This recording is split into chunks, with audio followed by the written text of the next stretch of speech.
The official trailer for Alien Romulus has finally arrived, and it looks amazing. Fede Alvarez has been teasing us that with the film's setting in between Alien and Aliens, that we'd get a ton of Easter eggs and lore callouts to the two pillars of the franchise. But he's also promised connections to Alien 3 and Resurrection, which both appear in the trailer.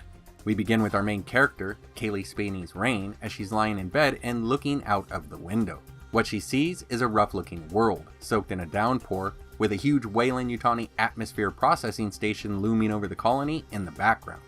We then see a small ship lifting up into the darkened sky, and inside we see Rain and her synthetic brother, Andy, played by David Johnson. According to Fede, Rain's father has passed on, and Andy was left to be her caretaker, but he's a bit damaged and he's an older model. So he's more than a surrogate father, he becomes a younger brother to her. And that was always at the heart of the story, this relationship between the two, and how that relationship unfolds once the shit hits the fan. Android allegiances are always questionable in the Alien franchise. Ash from Alien was working for the company and saw the crew of the Nostromo as expendable, whereas Bishop from Aliens would do whatever possible to protect the lives of those under his care.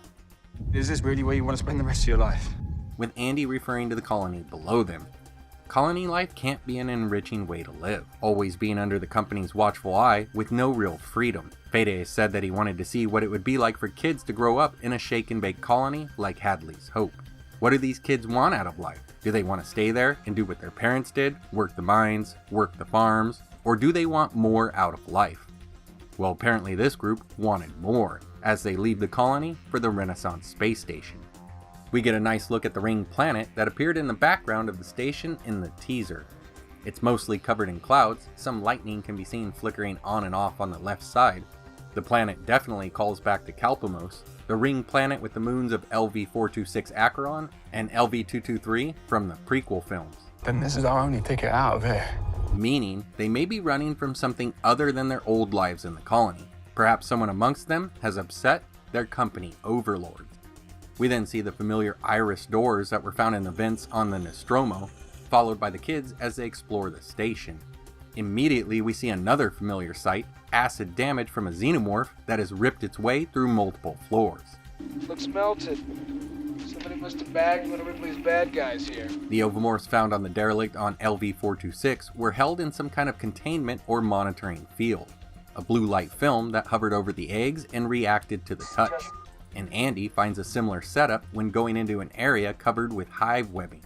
It makes a familiar sound when breached by his hands, yet he can't quite seem to make sense of it. And the container in his right hand could very well be holding vials of the pathogen, or a form of it that the company was using to make its own alien. And in the background, the thumping or crashing sounds of a Xenomorph foot or its hands smashing a door can be heard getting louder and louder. And then we see Eileen Wu's character. She was facehugged in the teaser, and now she lifts a powerful handheld light over her head and onto her back, and as it lights up her insides, you can see the chestburster bashing its way out of her ribcage, while Isabella's character looks on in sheer horror. Back in the Romulus lab, we see a room with a tight corridor with glass tanks in the wall. Inside are facehuggers, and they are melting their way out using their acid blood in the same way the original facehugger did to get through the face mask of Kane. While a readout above one reads 80F, so it's possible that they were held in lowered temps and that this containment somehow failed, possibly due to a power failure leading to their escape. The room is filled with water and the huggers are now dumping out into it. One of the shining spots of Alien Resurrection was its underwater Xenomorph scene, and Alien 4 gets its call out right here with swimming facehuggers, as one of the kids is tripped up and then taken out. We then get a chilling image of an alien as it slowly unfurls its hands, moving eerily like a spider. I have to say, I absolutely love Andy's movements in the trailer. They really call back to Ian Holmes' Ash, who did a great job at his stances and mannerism. He looks terrified or puzzled here, staring at the stairs of a darkened area with hive webbing on the walls, while Rain is carrying that proto-pulse rifle at his back. There's a brief shot of a grown Xeno rising up behind Isabella's character, and then Andy says to run in that worried tone as kids bolt through the station, while Eileen Wu is taken out by that facehugger that we saw from the teaser. In space, no one can hear you.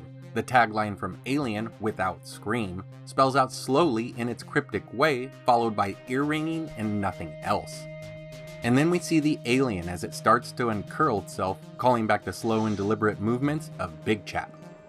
Isabella's character is then crawling away from something under a metal grated floor as water is poured through on top of her, calling back to Newt as she attempted to escape the grasp of the Queen while Ripley was suiting up in that power loader. She's then blown out of a hallway into an area below by something off screen. Perhaps this is when the airlock is breached, causing the zero-G situation we see here in a minute. We then flash to her as she's holding the body of Eileen while screaming, and then we see what looks like an asteroid as it's being captured and loaded onto the station or a ship. But this isn't a rock, it's Big Chap, the alien from the Nostromo encounter.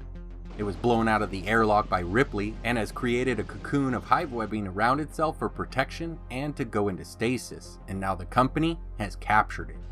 We see Rain and someone else with the early pulse rifles moving through an area with hive webbing on the walls, while Alien continues spelling out on the screen in his traditional fashion while the ringing continues on. One of the guys here looks like he's trying to pry a door open, and then there's an awesome shot of who I think is Rain wearing a flamethrower while crouching over someone on the floor, while an eerie yellow floodlight pans the room. Andy can then be seen in a room with a red light and he's staring up at the ceiling as his eyes roll back into his head. Behind him, someone approaches, but it's hard to tell if it's Rain or not. I can't help but think that this may be the company attempting to log into Andy and trying to control him. Whatever happens here, it doesn't look like the space station will survive these events, as it can be seen burning and breaking up as it enters cloud cover, possibly falling to the planet below. Isabella is on a table screaming while someone holds her head.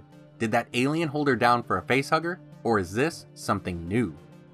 The ship they arrived in, the Corbelan 4, a callback to Joseph Conrad's Nostromo, can be seen crashing into the station, perhaps leading up to its destruction. And now Rain is in full Ripley mode and is blasting away with a rifle at the alien that appears to be trapped behind a door. The gun clearly doesn't have the punch of the later versions, as we see sparks coming off of the alien when she hits its exoskeleton, but it's not breaking up. And then we get our call out for Alien 3, where we see Rain and I believe Archie Renault's character with someone in Rain's arm, possibly Isabella, while the elongated head of the alien sneaks up right behind them. This next shot is really interesting, as I think it's an alien coming out of a cocoon with its domed head held by its hands pushing out of its webbing. It doesn't look like it's Big Chap coming out of a rock cocoon. Instead, I think it's the alien that they create, and we're finally seeing the younger stage of the Xenomorph growing into its adult stage. Some acid can be seen eating through a tubing or some kind of pipe, and then we have another zero-G scene. But here, the danger is extremely heightened, as Rain is floating aimlessly, while splashes of alien acid are everywhere, spreading out in the air before her. "Are you sure you want to do this?" says someone off screen, while Rain is pushed up against a wall with the alien in her face, roaring with its inner jaw exposed. And it may just be the angle, but the alien here doesn't look like it's at its full 7 feet tall yet. The other films have never really shown us a young Xenomorph. We see the chestbursters, and then we see a full-grown alien. So with the cocoon and molting scene here, we may finally get a peek at this previously unseen alien stage. I really love this trailer, and I can't reiterate how badly I feel that the franchise needed to head back to its horror roots. And Fede, from the looks of this trailer, seems to be the right man for the job, reinventing new ways for the alien to terrorize without changing them into something unfamiliar. And the more I see David Johnson's Andy, the more I'm intrigued. And it's not from the standard is he good or is he bad, but from his acting talent as a synthetic. Aliens would be the first film to introduce an alien queen, but with all the hive webbing scene and the sheer number of facehuggers, one has to wonder, where are they all coming from? An alien can produce an egg through ovomorphing, a process that changes a host into an egg, but that's slow and can only be done one at a time. So perhaps we'll see a new introduction of the queen, or maybe even some kind of proto-queen. What are your thoughts on the trailer? Are you as excited as I am for Romulus? Let's discuss down in the comments. Thanks for watching, and I hope to see you next time.